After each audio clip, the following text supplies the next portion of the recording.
Yes, guys, what's happening? It's your girl Mina. Welcome back to my channel. You guys already know what it is. First and foremost, happy Monday. There's nothing happy to be about on a Monday, but we're here, we're alive, we're kicking. So I have to start the stream by saying happy Monday. Big up to everyone in the chat. We're trying something different. We're trying something different now with the content.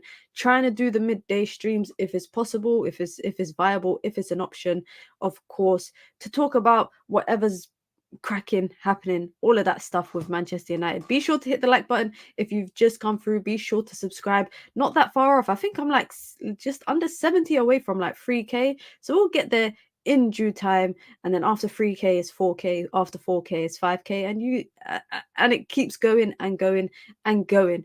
Of course, there's always something to talk about with Manchester United. There is always something to talk about, whether it's news with Dan Ashworth or the latest, I guess, on Dan Ashworth, the big decisions that Sir Jim Ratcliffe has to make. In my opinion, I think he's got some serious decisions to make. Some Manchester United potential transfer news, potential viable options for the summer. I'm hearing about, there's interest in Ross Barkley from Luton having a phenomenal season. Even though Luton are fighting relegation, he is having an individually great season. Should be on the plane for the Euros, without a doubt. Whether Southgate does that or not, that's a different question. So we're going to talk about Ross Barkley, and we're going to talk about, of course, everything else. I've got some screenshots to share with you lot, because we're gonna talk about Erik ten Hag, because I think with Sir Jim Ratcliffe's biggest decision, I think the biggest decision is around is around Erik ten Hag, sorry. And the reason why I say that is because I feel like with the players, inevitably they will go. Some of these players will be sold. It's a matter of who will be sold and when they will be sold. However, with the manager, I feel like this whole trying to do tit for tat, blame for blame, when it comes to who is responsible or who is to blame or who is the problem with in terms of how United are playing, I don't think it's a very simple question. I don't think we can easily be like, it's the manager's fault or it's the player's fault. But we can definitely say that both sets are contributing to this issue at Manchester United. And the issue, in my opinion, from Erik ten Hag, is the way that the team are being set up, going into games. The way that the teams are being set up going into the games, where clearly there is a flaw issue with some of the way that these players are built. Or if I say built, or some of the way that these players are, what their abilities are. For example, we're going to start with, of course, the Fulham game, because who doesn't want to talk about the Fulham game? Yeah, we all want to talk about the Fulham game. We're going to talk about starting with the Fulham game. And this is, of course, I think I've seen this conversation happening everywhere. I've seen this discourse kind of happening everywhere, just in the way that Erik ten Hag and Manchester United were set up against Fulham. And this is not just against Fulham, can I just say that? We've seen this in quite a lot of other games as well. But essentially, Erik ten Hag likes to set the team up 3-1-6 and a 2-1-7. 2-1-7 in attack mode, 3-1-6 in build up. Now, in this particular picture, or this is just a screenshot, which led to a Fulham chance. We've seen it in the Wolves games. We've seen it against Forest. We've seen it against Bournemouth. There's so many teams. We've seen it against Villa. There's so many games this season that I can say that we've seen these counters happen against Manchester United. And the biggest flaw for me, and I think Erik ten Hag knows this, and this is where my problem comes with the manager, is that there are players that lack attributes that allow Manchester United to play like that. So instead of the manager continuously trying to play to these players' flaws, because that's what he's doing, he's playing to these players' flaws, why can't the manager play to their strengths? Even if that means for a couple games or every other game, we go into the game with a different style, depending on who's playing and depending who's starting. Because in this particular picture here, you see Harry Maguire is out of the shot, but you can see he's on the left of Raphael Varane. Raphael Varane has the ball. Casemiro is in a trapped triangle. That's what I want to say. He's in a trapped triangle of Fulham players. So that's the 2, that's the 1, and that's the 7. You see Omari Forson, you can see Kobe. Omari Forson is actually playing a lot more deeper than the midfielders who are playing more forward. You see Rashford, you can see Bruno, etc. Yeah? Players are slow. Manchester United players are slow. The defenders are slow. Raphael Varane, Harry Maguire are not the fastest of the bunch. Definitely not Harry Maguire. And what happens here? Raphael Varane plays the ball.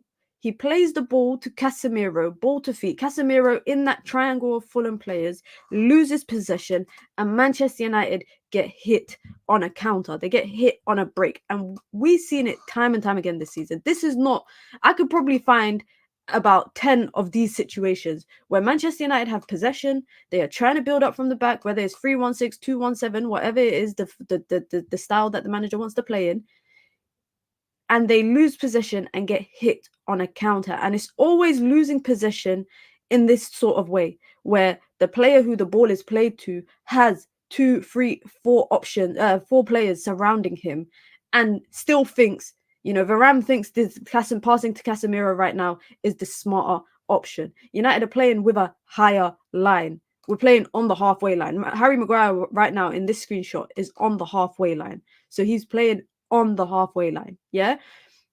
Having 7 people in front of you in a pretty much a straight line, to me, it just is bullshit. It's bullshit. And the reason why I say it's bullshit, excuse my language, but it's nonsense, is that right now Varane has no options bar Casemiro. He's got no other options bar Casemiro, unless he plays a long ball to switch it to Garnacho. You can see every player is occupied by at least one opponent. Every player is occupied by at least one opponent. You can see Bruno is in a triangle of 3 Fulham players.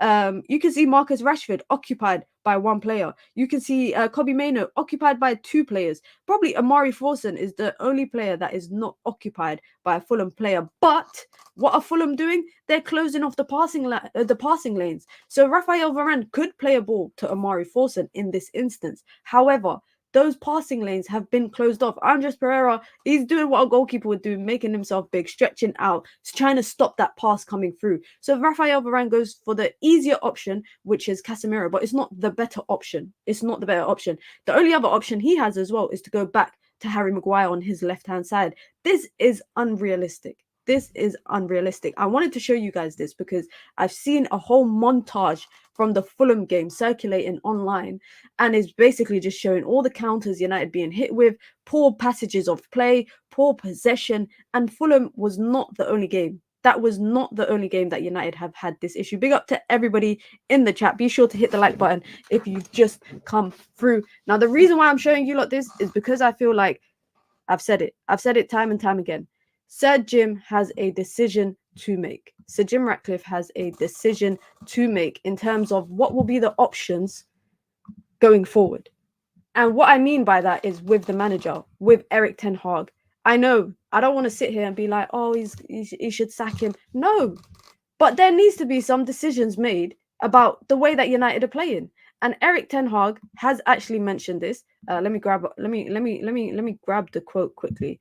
Erik ten Hag has mentioned regarding this project. He said, and this is from an hour ago, reported by Fabrizio Romano. Erik ten Hag has said that the club dictates the style, so you have to get agreement about that, and that is given by the leaders of the club. Ineos want to play proactive, dynamic, attacking football, which during my time here, we always tried to do. That, I don't think is the case. I don't think United have tried to play proactive, dynamic. Those are key. Those words are very, very specific, descriptive words. I don't think United, especially in the last 12 months, I don't think they've tried to play proactive football. I don't think they've tried to play dynamic football. Maybe even, I would say, have we even tried to play attacking football? Because that's what the manager's saying. This is literally what Erik ten Hag, let me put the quote up quickly. But this is literally what Erik ten Hag has said. This is literally what he has said right here. Ineos want to play proactive, dynamic, attacking football, which during my time here, we have always tried to do. Let's call a bullshit. Let's call bullshit, because that's bullshit. That's nonsense. United have only tried to play this proactive, dynamic, attacking football that Erik ten Hag is referencing when the manager has his main 11. And I think that's actually the problem. I think that is actually part of the issue that lies here, is that the manager relies very heavily on certain players. He cannot play this 2-1-7, this 3-1-6 in the back line if Lisandro Martinez is not there. We shouldn't be playing that. And that's and I guess that's what, like, the scope of everything that I'm trying to say is that if you don't have your players to play the way that you want to play, then don't play that way. Like, do we have to? And I wonder if, like, you guys share a similar sentiment, if you guys agree or not. Would you be okay with, when the manager is missing his main players, to play a different way? Because you have to adapt to the players that you have available to you. If you know, we can sit here and say that some of these players are not technically able to do what the manager wants. They are not fast enough. They are not intelligent enough. They are not responsible enough. They are too erratic. They are lazy. They are this. We could say this about many, like some of the players, right? But the manager is persistent to play in the way that he wants to play, even, and I'm not saying let the players off. I'm not saying let the players get away with it, but I'm saying change your style of football to the players that you have available at your disposal. Because why are we playing 2-1-7 in build up? Why are we playing a 2-1-7 in build up when we have Harry Maguire, Rafael Varane, Casemiro, and Lindelof? They are not speedy players. They are not fast players. So they will not be able to get back effectively. They will eventually get back, but I don't think they will get back quickly. And another thing that I'm trying to be devil's advocate here, and because, you know, we're going to talk about obviously Dan Ashworth and Umar Barada and the decisions they have to make regarding this team right now. Because inevitably, guys, we know these players, some of them are getting sold. Some of these players are getting sold. It's happening. When it happens, that's a different situation. But we know it's going to happen. Should the playing style also change based on the opposition? If yes, then there are two big variables to consider. I think the playing style changes, depending on the style of the players that you have, the players that are at your disposable, your starting 11. And B, I think your playing style should change. It shouldn't change dramatically based on the opponent, but I think it should be altered depending on the opponent. Because, for example, when we play Aston Villa versus when we play an Arsenal, it's not going to be the same. United are not going to say, they might play the same in terms of attacking football, but, you know, Aston Villa play with a high line, more players committed. So you're going to be able to catch them on the counter. You're going to be able to catch them on the break. When you play against the likes of Arsenal, you have to keep in consideration they have one of the best centre-backs, I will say, in the league, in Saliba. They got a Declan Rice. They got people that are able to recover, to get back. Even the way that the way that Arsenal play in build-up will probably differ depending on their opponent. It will probably differ. You know, if you watch how United played against Arsenal this season, and the way that Arsenal played, in comparison to when Arsenal just put 6 past West Ham, it was probably two different types of styles of football. The style of football is the same, but it's altered depending on the opponent. And I think that's the issue here, because we've seen Erik ten Hag can alter the starting 11 and the style of football depending on the opponent. We went to Anfield and essentially just sat back, defended for our lives, and tried to hit on the counter. Could have walked away with a goal. Rasmus Højlund, I think, had he been in better scoring form, he probably would have scored. But we could have walked away with a goal. We went to Anfield and we did just that. We don't go to flipping, we don't go to flipping Luton and do that. Erik ten Hag has shown he is capable of adjusting based on when he wants to do so. When it's the bigger teams, when we're avoiding a thrashing, because let's be real, it's actually the one. I swear, when we play City next week, that's 1 year.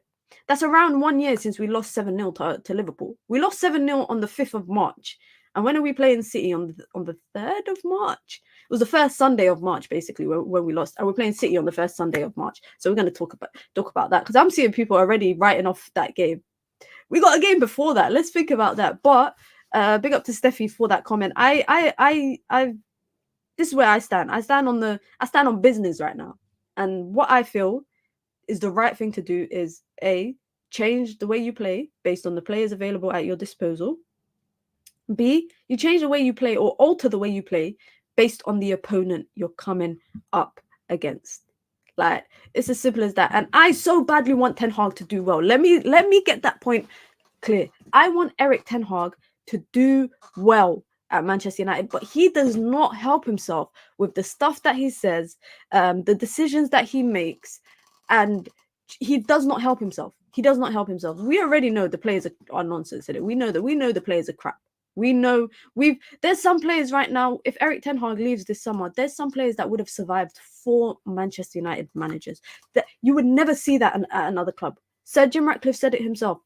The environment at Manchester United of recent, over the last 10 or so years, is not an environment to succeed. It's not been an environment to succeed. So Sir Jim Ratcliffe knows that himself. Unfortunately, I will say one thing. We are in a rebuild in terms of, it's not even a rebuild. We're in a complete build in terms of structure. And once that structure is in place, once the recruitment is in place, once United hire the head of recruitment, they hire their sporting director, once Umar Barada starts his role, once the wheels kind of get moving in terms of the structure of the club and how the higher ups are run, then we'll start to see success because it will trickle down. But right now, there's just a bunch of gaping holes. United have to focus on seeing the season out to the best of their abilities.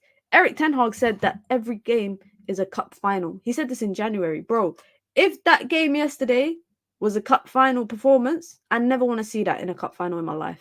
On Saturday, sorry. If that game was a cup final performance, I never ever want to see that in my life. Does anyone know what injury Mason Mount has? It's like he's done his ACL. I think that's another thing. And I don't think it's on Ten Hag. I think it's more about the club, how secretive they've been about injuries. It's very secretive. Some players they will disclose the injuries that they have, or that they've they told us Lisandro Martinez, it was a metatarsal or whatever. They'll tell us Malacia and Mount, 2 players we know nothing about their injuries. We know nothing. From what I've heard about Malacia in particular is that he had surgery and the surgery did not go well. So then he had to have surgery again, which basically put him out for a year.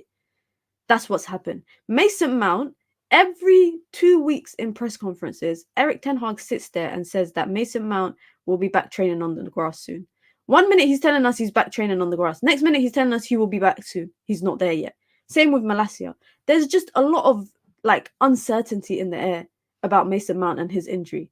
Whatever NDA that they made the doctor sign when he was working on Mason Mount's injury, that is a serious NDA because we have not heard zilch. I swear he was at yesterday for Saturday's game. That's the first time I've probably seen him at a game in the crowd since he's been out injured. November he went out injured, and then but by the way, guys, he was injured August to September if you remember as well.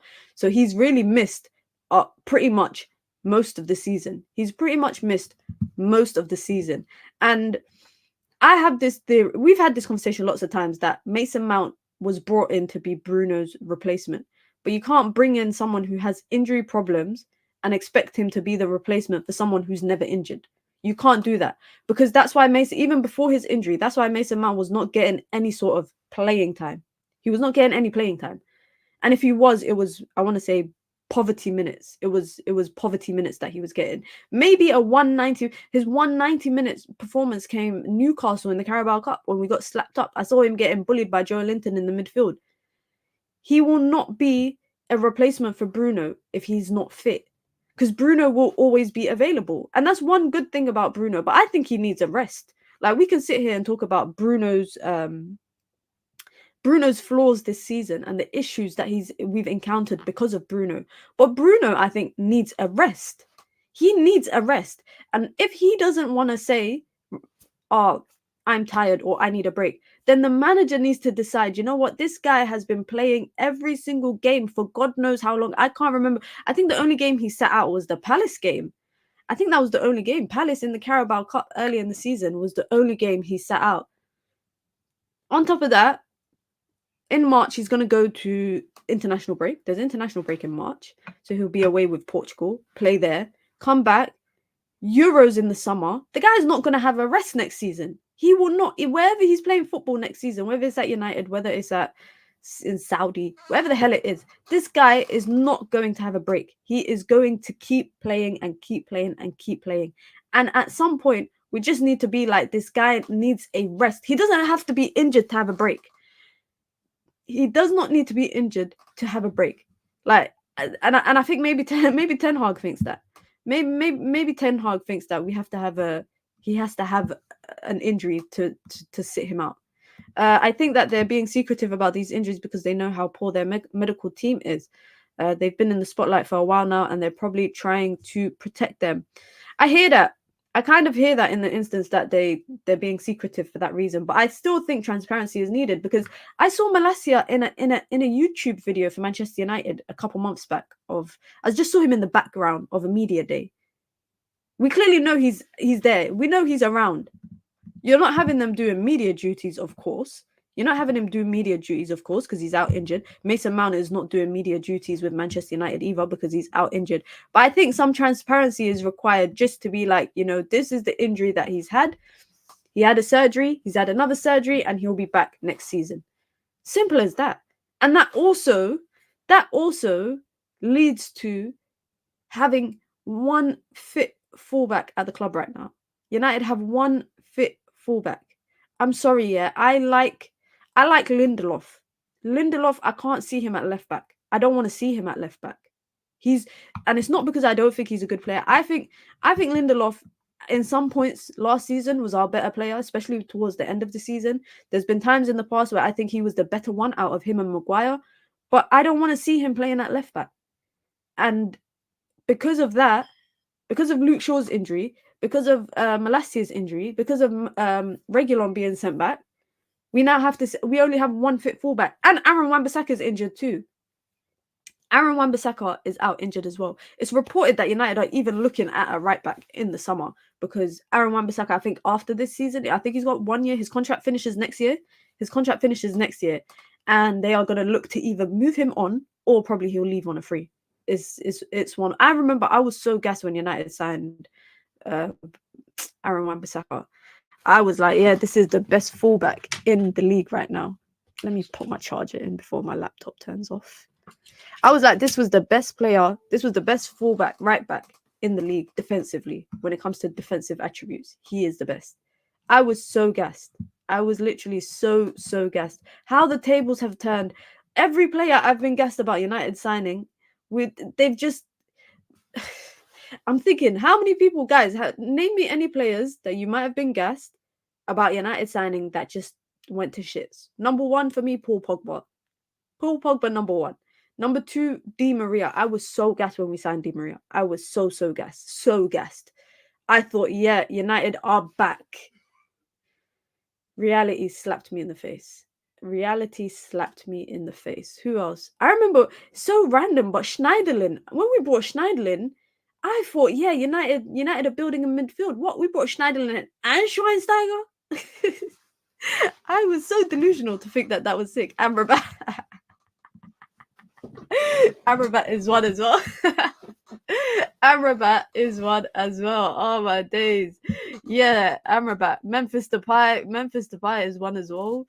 Oh man, there's so many players that we sign, and it seems like the player that you're not gassed to sign is the one that ends up doing decent. Because let's be real, I can't say one signing at United in the last 10 years that has actually worked out. Maybe I'll keep quiet about the ones that we signed this summer and give them enough time to kind of have an impact. But 10 years up until last season, I couldn't say one signing that was actually good. Maybe I'll say Ibrahimovic, but even with Ibrahimovic, I feel like he should have had way more goals. For the chances that were being put on a plate for him. But he was an important signing, I think, for mentality wise.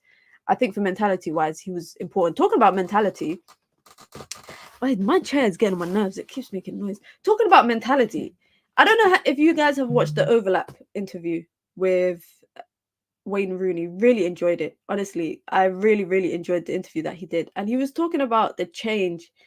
He was talking about the change in dressing room, right? And it just makes me think about the players that we've lost in the dressing room over the last 20 years. Players that were in the dressing room in the 2000s, yeah? Players that were on in the club in the 2000s that stayed on post Sir Alex Ferguson, yeah? Imagine the standards that they've seen fall in the club.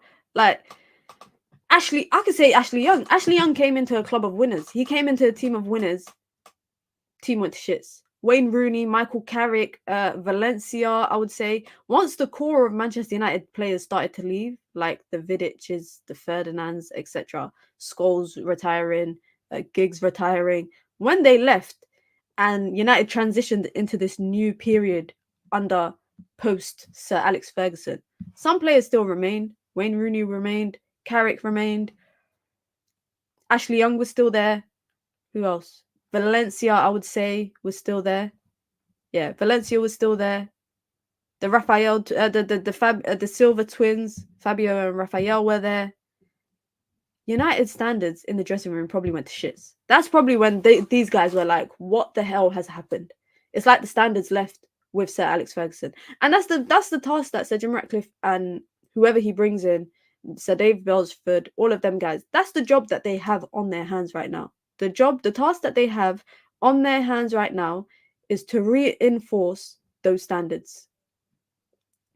That's their job, and that starts from top down. But I think it's also the manager and the players too. The managers and the players need to be held to a certain standard. Now, there's this whole talk about this whole talk about the idea of Eric Ten Hag just being a head coach, not a manager. They want to give him the title of a head coach because his job is to coach the players, yeah, with less influence around the club. Less influence on recruitment, less influence on maybe contracts or negotiations, less influence on the academy. His job is just to focus on the first team and a pathway from academy to first team for players that are in the academy. That's his job. I don't think Eric Ten Hag will want that. I don't think, because, excuse me, he came to a team and asked for a certain style of managing. He came in expecting to have involvement with transfers, to have not the final say, but, suggesting the players that he wants and making recommendations and making requests and pushing for certain signings, because we know that he pushed for the Anthony deal to be done at whatever cost. He pushed for Frankie de Jong. They said no. They said we're going to go by Casemiro instead. Two different flipping profiles, but that's what Murto and them said.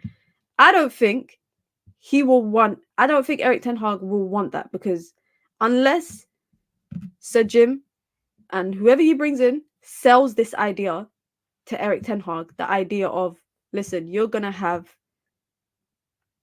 still going to have impact, you're still going to have influence, just not to the level that you did before. You can make recommendations, but though you can make requests for players, but if they don't fit the style that United are going to play, then we are not going to sign them. So he could ask for I don't know, Brian Brobby, but they ain't going to sign him if he doesn't fit the style that United want to play. And he has said that he's, and this is, I have to keep going back to this because it annoys me so much, because it's so unrealistic. He says that Ineos want to play proactive, dynamic, attacking football, which during my time here, we always try to do. I don't know what he means by during my time, because I have not seen proactive, dynamic, attacking football in the last couple months. Even this season, I can name less than a handful of games. Where I've seen proactive, dynamic, attacking football. He's alluding to that's the style that Ineos want to play, and I'm already doing that. That is not the case, because it's only being done when there are certain players. Like, for example, the Fulham game, I genuinely feel like Ten Hag overthought. He overthought the changes that he had to make. No Rasmus available and no Luke Shaw available. If he had just put in, and I know he has no striker available, so his options are very limited, right? But the changes that he made, especially at second half, shifted the entire dynamic of the team. Because now you're playing Scott McTominay in the 10. You're playing Bruno Fernandes on the right. You're bringing in Christian Eriksen for a Casemiro. That's two different types of players. This style is different. The way they play is different. Their attributes are different. Their technical ability is different. You've brought in, and I'm not saying he has to bring in a like-for-like switch every single game, but you cannot take off Casemiro for his injury issues and bring on Eriksen because Eriksen is not doing what Casemiro was doing defensively. And Casemiro maybe is not doing what Eriksen could do going forward. But I just those changes just made absolutely no sense. Like it made no sense. Mina, you watched Amad Diallo on loan and under Oli. He played false nine. If I'm not wrong, he scored and it worked out at Sunderland too. Amad Diallo played across a number of positions at Sunderland in particular. Over his season, he at Sunderland, where he won Young Player of the Year, I think, he played across different positions. He played in the 10, he played right wing, and he played false nine. Predominantly, he played right wing the most, and probably the second most was in the 10.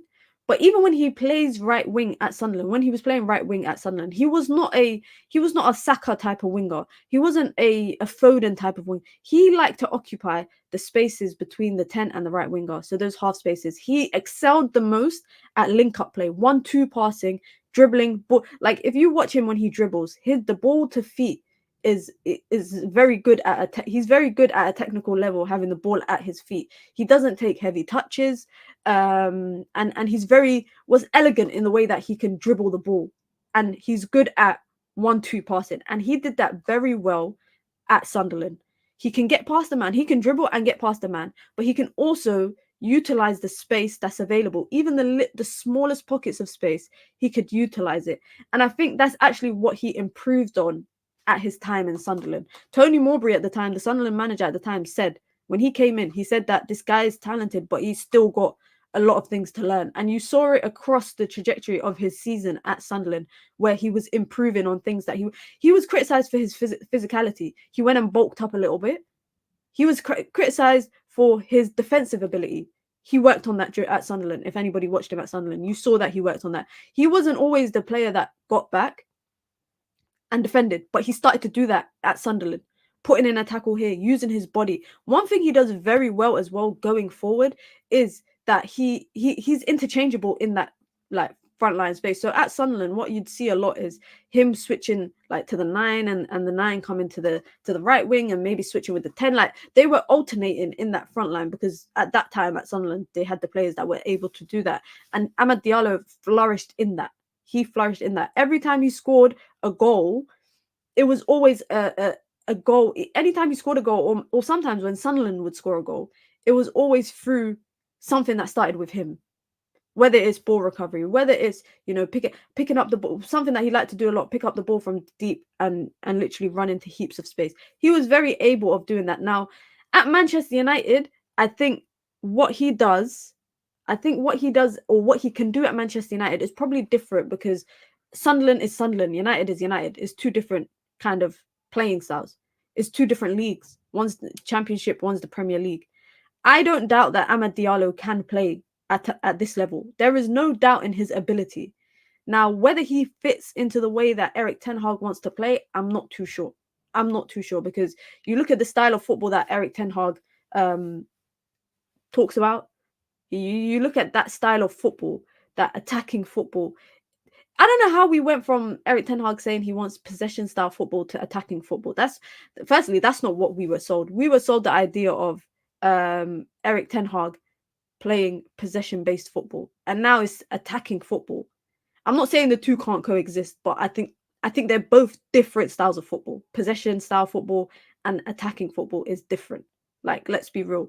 But I will say is that if Erik ten Hag doesn't feel like Amad Diallo works in his system, then Erik ten Hag knows what works in his system. That's not to say Amad Diallo is not a good player. Like, I've had my questions. Last year, I was questioning why Zidane Iqbal wasn't playing, despite the fact that Erik ten Hag was praising him all the time. United ended up selling him.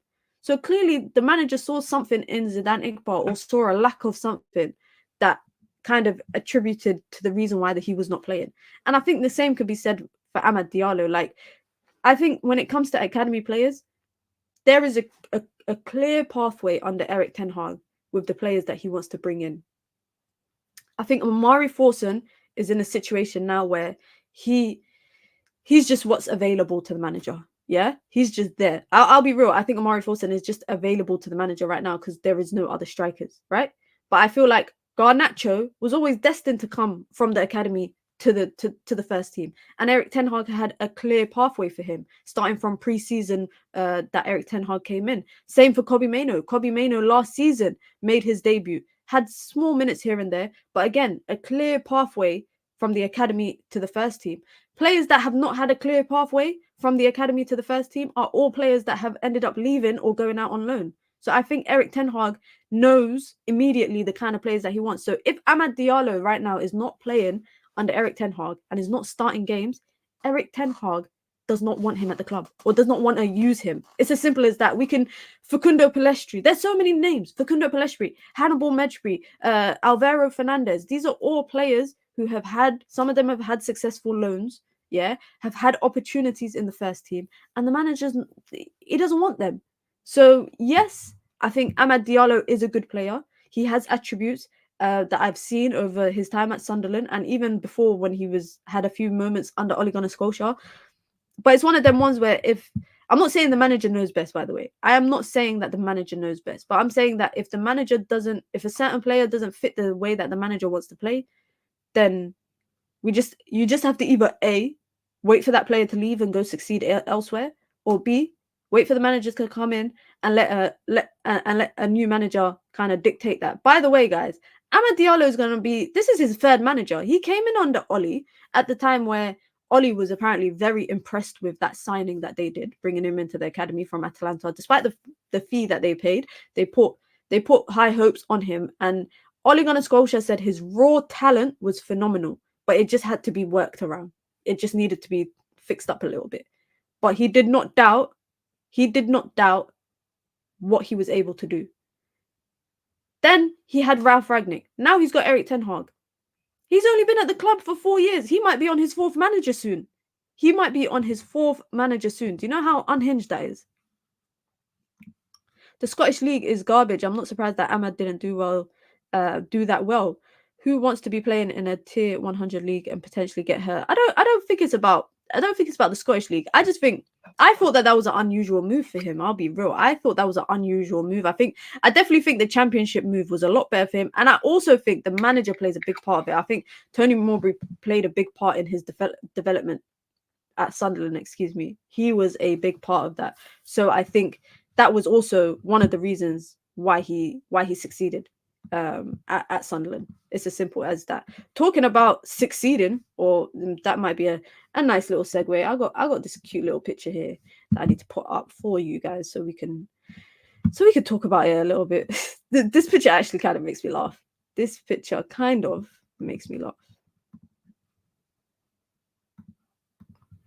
How weird does that look, guys? How unusual does that look?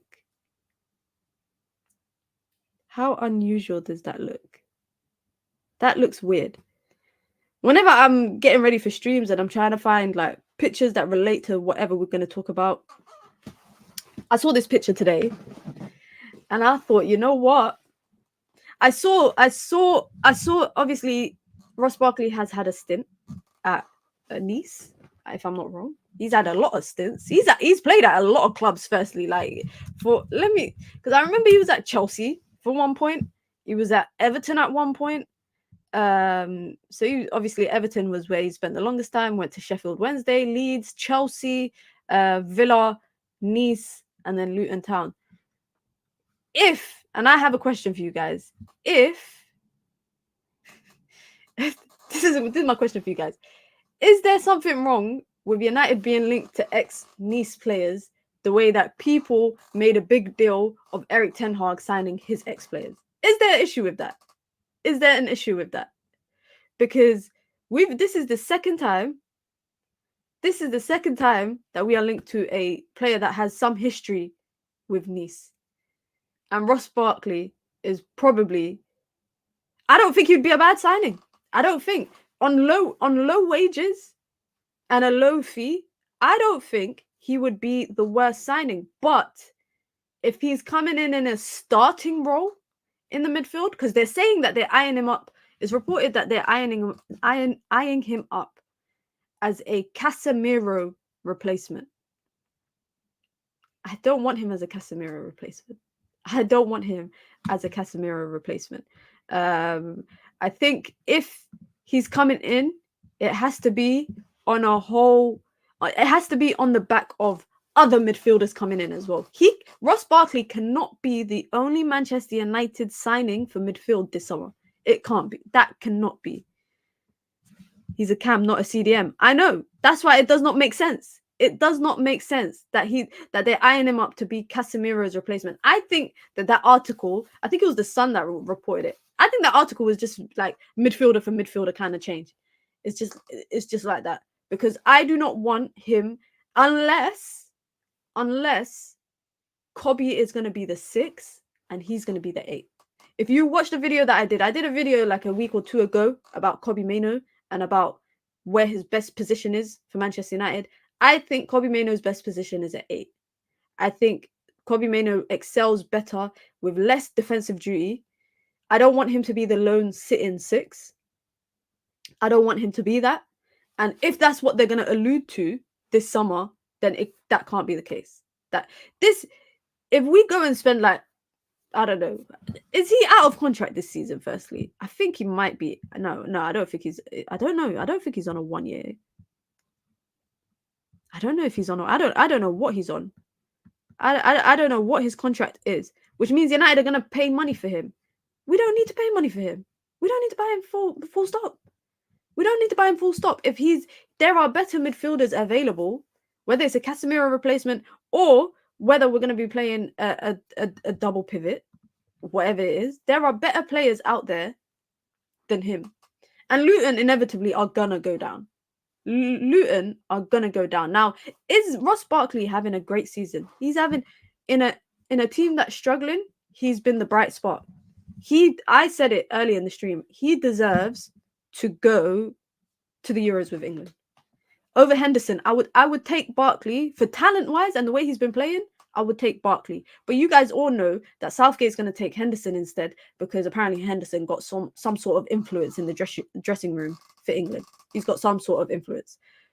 But I don't think he's had that good of a season for United to go and buy him, because it also goes against the fact that if United are trying to build a crop of younger players, if they're trying to build a crop of younger players, then he's 30, turning 31. If we're going to sign him on a short-term deal, a year or two, get the best out of him for a year or two, why can't you just go and sign a player at the age of 24, 25, where you could have for 5-6 years, for longevity? And I think that's what United need to look at when it comes to what they're building. He's not good. Don't be fooled by his recent performances. You know what I realize is jokes. Nobody rates him. Chelsea fans don't rate him. Everton fans don't rate him. I don't know what Nice fans think. Big up to Ridwan, says Manchester United plans at least 10 departures this summer, as per Samuel Luckhurst. I think we know who those players are. Now, I have a hot take, guys. I would keep Varane over Maguire. I would keep Raphael Varane over Harry Maguire. And I have many reasons for that. But I also think that helps in the FFP instance that Manchester, the issue that United are having with FFP. I think that will help. I would keep Raphael Varane. In terms of centre-backs, it's reported that United are looking at a right-back and United are looking at a right centre-back. I'll keep Raphael Varane. And I don't want to hear this nonsense. He's injury-prone or he earns too much. He's never available. Out of all the players that have missed games this season to injury, Raphael Varane has missed the least. Raphael Varane has missed 4 games to injury this season. That's it. Now, was he having problems with the manager? Maybe.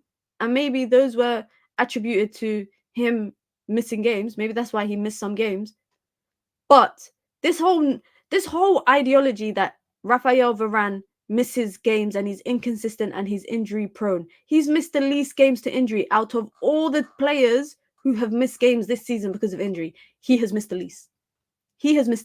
And I don't want to hear this nonsense about he earns too much, because financially, it makes more sense financially for United to keep Varane for another year, because his contract obviously finishes this year, which means amortization across their financial books will be finished in this financial year.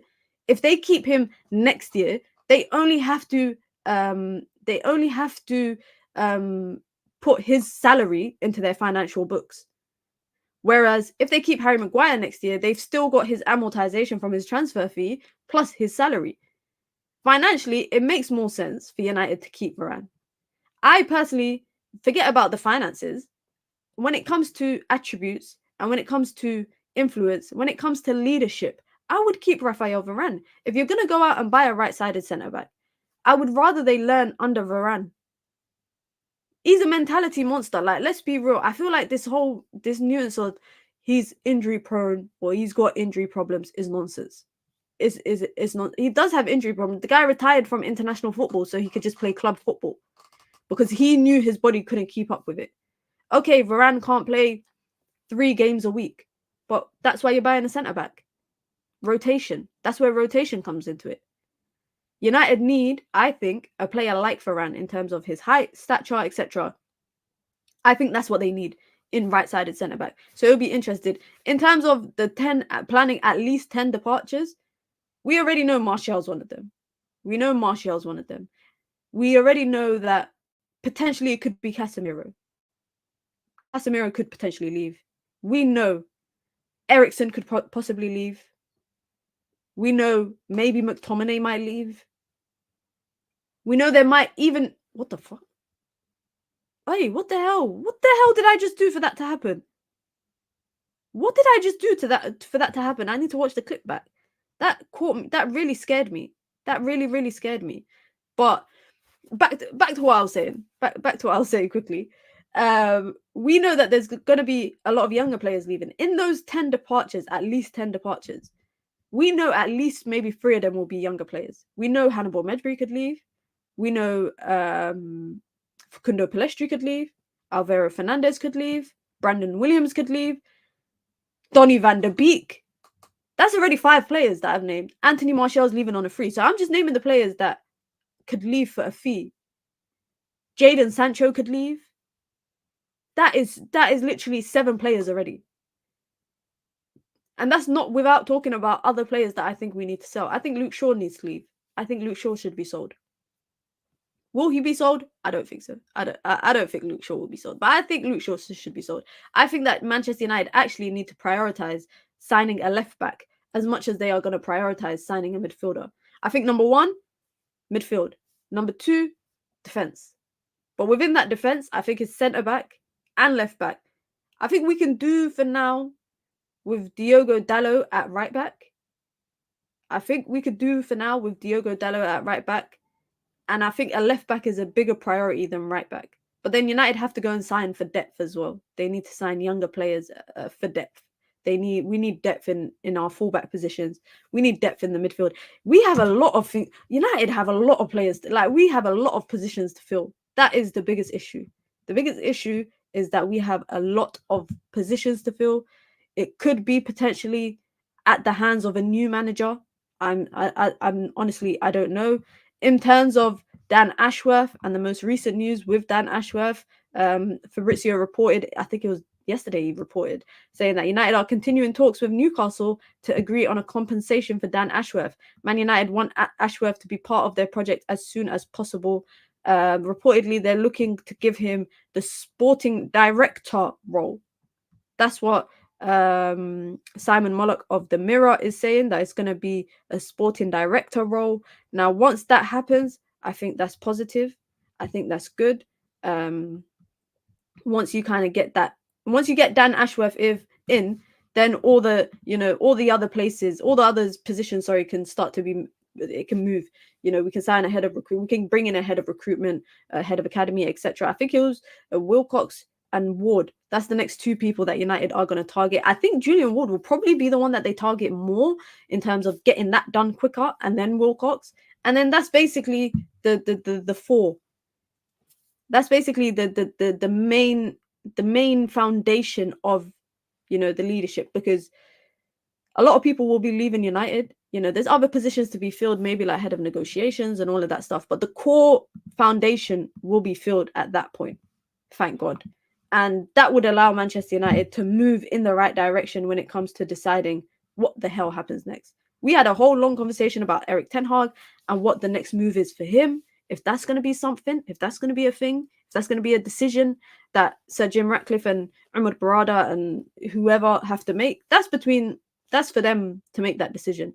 I've seen conversations about who the next manager could be. I'm seeing names like, I've seen Thomas Tuchel. I've seen someone say Thomas Tuchel, guys. Thomas Tuchel as the next Manchester United manager. The Thomas Tuchel right now that's about to get sacked from Bayern Munich. The Thomas Tuchel that is about to be jobless in the summer. And United, I think this might be controversial, but I think United might hold on to Erik ten Hag, let him play out his last contract, his last year, because this summer a lot of clubs are looking for new managers, and I think it's easier. You lot might think I'm controversial for saying this, but I think it's easier for Liverpool to actually, this might be a hot take, guys, but I think it might be easier for United to sign a new manager than it is for Liverpool to bring in a new manager. And the reason why I'm saying that is I'm not saying Liverpool are crap. I'm not, but I think it'll be harder for a manager to come in and replace Klopp at Liverpool than it is for a manager to come in to Manchester United and buy into the project that is what Sir Jim and them are building.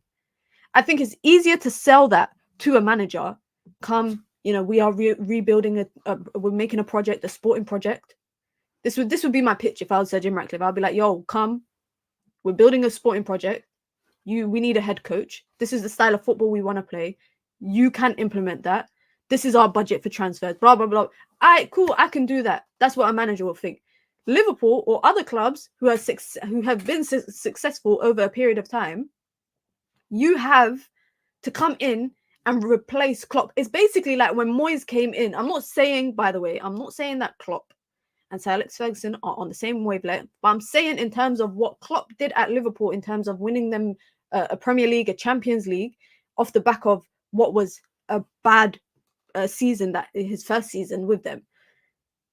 It is more difficult for that to happen, if that's making sense. I hope I'm making sense. I hope my point is landing, because even not just Liverpool, but Bayern Munich, for example. Bayern Munich are a big club, a big European club. Champions Leagues, Bundesliga. They've won how many Bundesligas in a row? Tommy T comes in and ruins that. But they've won how many in a row?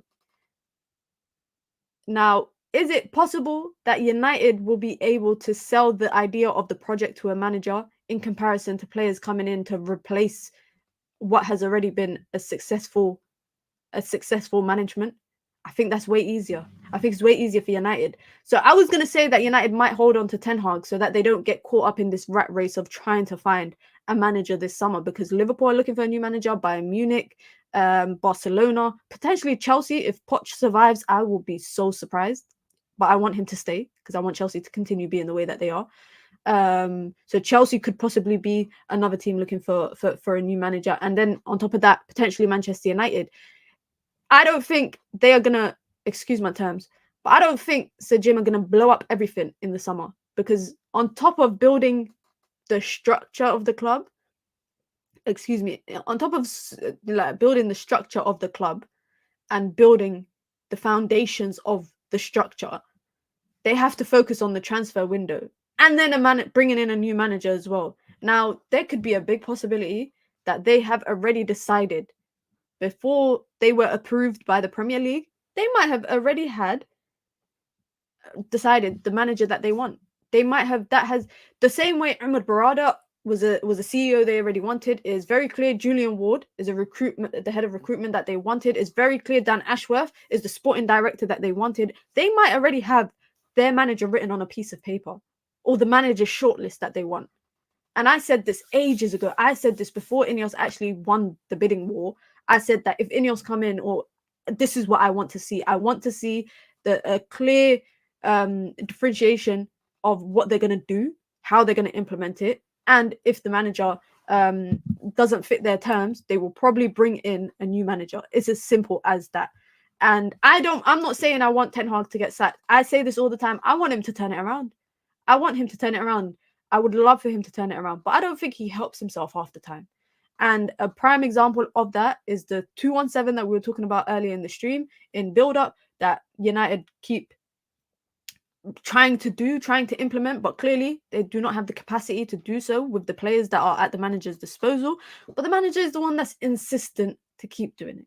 The manager is the one that is insisting to keep doing it. And for me, that is the biggest issue. We got Nottingham Forest. When are we playing Forest, guys? Are we playing Wednesday? I think we play Forest on Wednesday.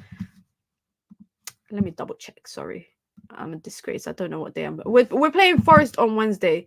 And then obviously it's the big one at the Etihad on Sunday. That's scary. That's scary because United have played one game a week for the last couple months, for the last month or so. Yeah. For the last month, United have played one game in a week. Yeah. One game every week. And we have looked exhausted.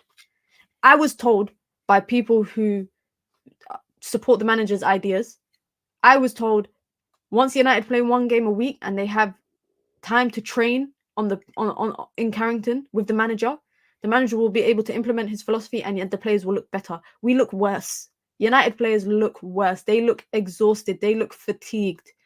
That could be down to them, but it has to be down to whatever they're doing in training as well and what the manager is clearly trying to implement that is not working because the players ain't got the pace for it. They ain't got the fitness for it. They ain't got the capacity to do what the manager is asking of them. And I think that's a shortcoming of the manager. Like I've said time and time again, I think it's a shortcoming of the manager who insists to do things that are clearly not working.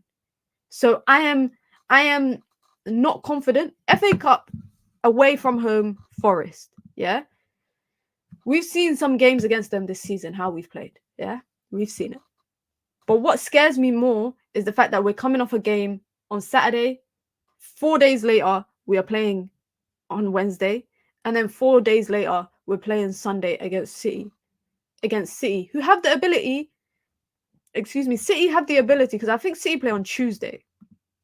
Yeah, City play on Tuesday away to Luton.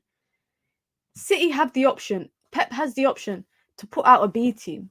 He has the option to do that. He has 80 million pound signing sitting on his bench. He can play Doku. He could play Vardio. There will be no change in the way that they play against Luton, even if he puts out a starting 11 that's rotated. We can't do that.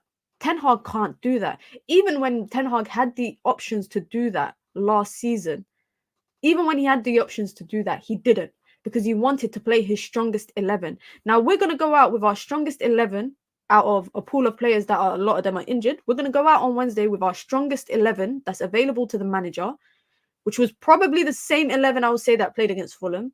And then we'll probably go with that same 11 again next week against Manchester City at the Etihad.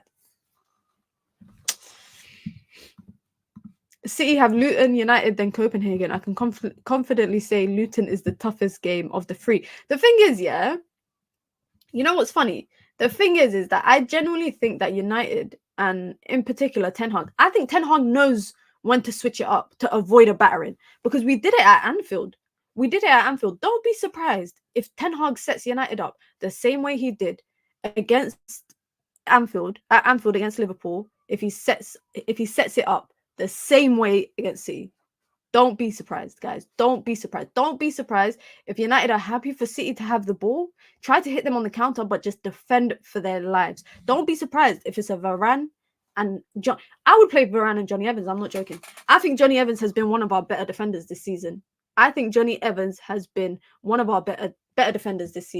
You lot might disagree with me on that, but there hasn't been a game where I feel like I can fault Johnny Evans for any errors that have happened, or he's made any individual errors that have cost us. And that says a lot. When a flipping 55-year-old, how old is Johnny Evans? He's like 55. I'm sure he's like maybe nearly 60. He is our best defender this season. Let's be real. Varane has been good as well. Varane has been great. So I can say that Varane as well. But I think Erik ten Hag knows when to switch it up, depending on the opponent. And if it's a City or a Liverpool, he will switch it up. If it's Arsenal, he will try to go toe-to-toe with them. And we saw it earlier in the season. Where United actually tried against Arsenal at the Emirates to get a result. We saw that. But then we went away to Anfield and we parked the bus. Jose Mourinho says. So Erik Ten Hag will be very, very foolish to believe that we can go to the Etihad next week. It's not even Etihad. Why am I calling it the Etihad? It's the Etihad. Erik Ten Hag will be very, very ignorant to believe that United will go to the Etihad next week, in the same manner that we've gone maybe to the Emirates away. He will not do that. He can't do that. Honestly, he can't do that because that is too unrealistic. That is so unrealistic that I would be so annoyed about it. Facts, absolutely. Big up to Hisham says United getting excited for us. Big up. It's so jokes how everybody is. People, I've seen Arsenal fans saying, yeah, United gonna get a result for us.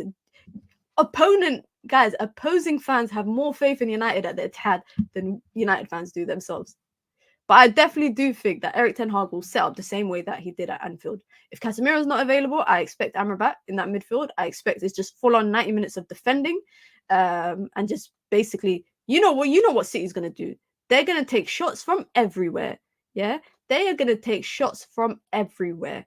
And this is actually, before I wrap up the stream quickly, this is the issue I have with the idea of whenever people talk about shots conceded. Manchester United, we've conceded 400 and something shots. How many of those shots have been clear-cut chances? Because I feel like the issue this season that United come up against with the opponents is that they know that we got butterfingers in goal. They know Andre Onana, Weetabix hands ain't saving shit half of the time. Excuse my language. So they are instructed to shoot from everywhere. Liverpool did it against us at Anfield. Luton did it. Every team does that. So of these 400 plus shots that United have conceded, because this is the stat that I'm seeing, and only I think Sheffield Wednesday is the only other team that have had more shots on at them. How many of them shots have been on goal, like on target? How many of them shots? Now, again, I'm just playing devil's advocate here. I don't think we should be United shouldn't be conceding 20 or 30 shots a game against the opponent, whether it's on target or not. They should not be conceding that many shots, because we should not be so lazy in possession. Simple as that. Not Sheffield Wednesday. Sheffield United, man, you lot knew what I meant. Show, don't be that guy. Don't be that guy, Show. Don't be that guy. But what I mean is that we shouldn't be conceding those shots because United should be in control of possession. But I would love to see how much of those 400 shots are actually on target. Like, I just want to know that, innit? I'm just curious. Got to do a minute EFC 24 tactics at their dad. Run to the corner flag from the first minute. We will definitely concede 40 shots with 15 of them clear cut. We're getting smoked 10-0. It might be a training session for City. It might be a training session for City. Like, big up to Fat Four says, I think Erik Ten Hag has given up. He's on cruise mode. He does well, good for him. He gets sacked, he'll get a payoff and move to another club. Saying Man United was not set up for success. I agree. The way that I see him is, I said this from like November times. I was saying he looked defeated on the touchline. When we were in that run of games that was crap, that we like literal crap from November to December, I said this guy looks defeated on the touchline. He looks defeated. And after games, when he comes out and says things like, you need to look at the bigger picture. What if I don't want to look at the bigger picture? Because I'm too busy focused on looking at what's right in front of me. I feel like that's he's gaslighting us sometimes. I genuinely feel like he's actually gaslighting us when he says, look at the bigger picture.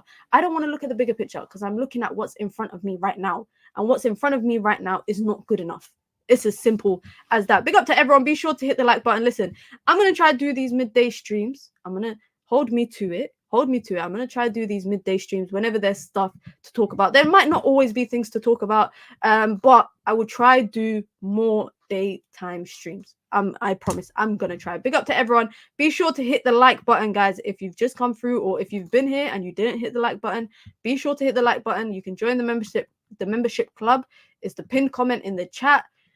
You get your badges, you get emojis, custom member content, and of course you get to support the growth of the channel. And the channel is growing, guys. It's growing. I'm only less than 70 away from 3K, so we can definitely get there in due time. If you haven't and you're interested, I did an interview with the former Manchester United women assistant manager. It's out on my channel now. You can go check it out. And even if you don't want to watch it, you can just go like it. That's it. You could just go like it. It was actually a great interview.